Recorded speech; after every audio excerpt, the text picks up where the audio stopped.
On parle de Blog Digital Award. waaw on va parler de Blog Digital Award xam nga dëkk bu nekk am nga sa manifestation. France am na Golden Blog Award en France. En Angleterre am nañ Blog Award au Royaume-Uni. Donc Sénégal aussi dañu proposer aujourd'hui ñu am tamit suñu Blog Digital Award. Donc on va regarder le petit teaser et en plus après on va revenir en fait pour expliquer ce qu'est le Blog Digital Award. Le web, en général, c'est un monstre de contenu. Sans contenu, il n'y a pas de web.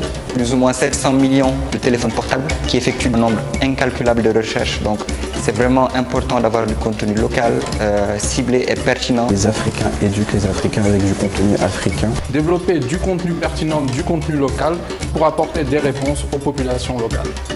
Promouvoir, encore une fois, la culture africaine, promouvoir une vision africaine. Beaucoup d'opportunités, notamment en termes d'éducation, de réseautage, de networking. Un blogueur kényan qui disait que pourquoi est-ce qu'il a commencé à bloguer en fait. À chaque fois qu'il parlait de TIC, il envoie une photo de jeunes Kenyans avec des ordinateurs. Quand l'article paraissait, on montrait toujours la photo de ces Maasai avec leur bout de bois tenant une tablette. Il a dit, mais c'est pas ça l'image que nous vivons tous les jours. Avec vous, 81% des consommateurs en ligne croient aux informations qu'ils voient sur des blogs. 71% des consommateurs déclarent avoir effectué un achat après avoir lu un article ou une information sur un blog. On est des blogueurs spécialisés qui puissent être des leaders d'opinion. On voit que le blogging récemment a explosé. On a beaucoup de types de contenus, genre les youtubeurs, les viners. C'est également un des plus importants marchés économiques du monde. On a le cas de Iroko TV au Nigeria, Afrostream en France, Marodi TV. C'est une opportunité que n'importe quel jeune a pour se faire donc une place sur la toile. C'est déjà la création d'emplois. S'il y a beaucoup de jeunes qui sont dans le contenu web, qui créent, qui essaient d'innover, qui font des vidéos. C'est-à-dire plus tu mets de contenu, plus tu as des utilisateurs qui viennent se connecter à ta chaîne. Voilà donc loolu mooy awards yi nga xamante ne ñi ngi koy préparé fii nii Sénégal. Ouais, en fait les Blog et Digital Awards ont été initiés comme je l'ai dit tantôt dans l'objectif d'encourager la création de contenu du web. C'est comme ce que Doudou fait. Donc tout ce qui est parce qu'ils ont vu que ici le système de le blogging est à son balbutiement. Donc des sujets comme technologie, web ak politique, ils sont assez bien représentés, mais ce n'est pas que ça qui existe en fait dans le domaine de la technologie. Donc et là on a noté qu'il y a une ascension fulgurante plutôt des utilisateurs du web. Et c'est pour ça comme ni TFM nekkee le miroir du Sénégal noonu la ñu bëggee am web sénégalais bu nekk le miroir de la vie de tous les jours. Donc looloo tax ñu instauré Blog Digital Awards bi. Et dans ça ils veulent représenter tout ce qui est musique, société, faits divers, mode, économie, automobile et tout. Les ku bëgg participer, comment tu fais? maa ngi siy ñëw. En fait, pour cette première, il y a 3 distinctions awards.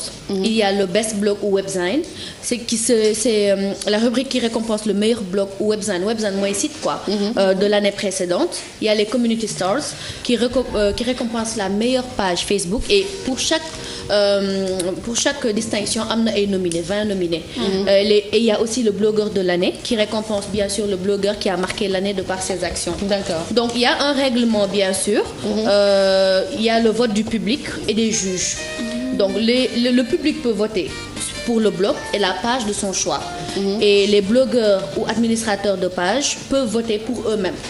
Ah, mën nañu voter seen bopp.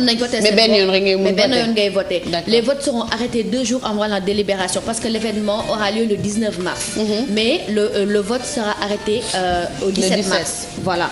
Les votes donc il reste 2 jours pour voter. Voilà, il reste 2 jours pour voter. Et les votes du juge compteront pour 70% et 30% pour le reste du public. D'accord. Donc li ñu gën a ràññee ci vote bi, les critères en fait de sélection on va dire, c'est la qualité et l'originalité du contenu qui prime pour 30%, l'audience 20%, l'apparence 20% et le vote du public 30%. D'accord. Donc tey jii nii man loolu laa leen indiloon pour di leen wax nekk rek Sénégal en tout cas dans le domaine de la technologie ñu ngi continuer di def ay jéego, on avance même si on n'a pas encore atteint le niveau de la France ou du Royaume-Uni. En tout cas, voilà, on est en train de faire de grands pas et c'est vraiment des initiatives à saluer.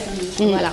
donc voilà merci beaucoup Merry Beye pour Blog Digital Awards bi nga xamante ne Sénégal lay xew ce sera le 19 mars am ngeen encore 2 jours pour voter pour Blog page Facebook ak ñëpp ñi nekk ci biir internet bi leen gënal donc allez voter et puis essayez de participer pour l'année prochaine parce que technologie bi moom dafay gën a avancer tout le temps am na kenn